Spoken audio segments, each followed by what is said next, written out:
Welcome to Kenton's videos. Enjoy the video.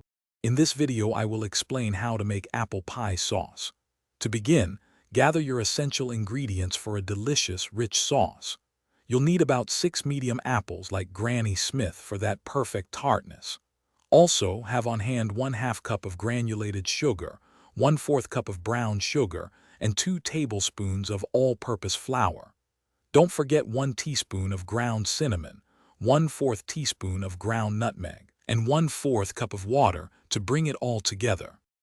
Next, let's prepare your apples for the sauce. Start by peeling all 6 apples thoroughly, ensuring no skin remains. Then, carefully core each apple, removing the seeds and the tough central part. Once cored, slice the apples into uniform, thin pieces, aiming for about 1/4 inch thick.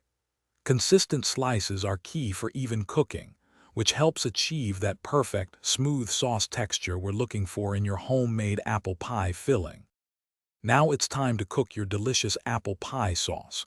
In a medium saucepan, combine the granulated sugar, brown sugar, flour, cinnamon, and nutmeg. Stir these dry ingredients together. Then, add your prepared sliced apples and 1/4 cup of water to the pan. Cook this mixture over medium heat, stirring frequently until the apples begin to soften. Continue to simmer for about 10 to 15 minutes, allowing the sauce to thicken to your desired consistency. Finally, let's finish and serve your homemade apple pie sauce. Once the sauce has reached your desired thickness, remove it from the heat and let it cool slightly.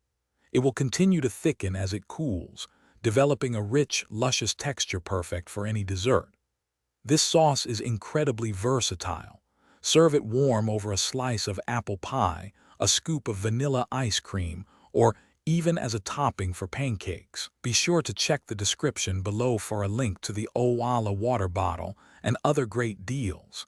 Enjoy your delicious creation. Thanks for watching. Consider subscribing if we helped you.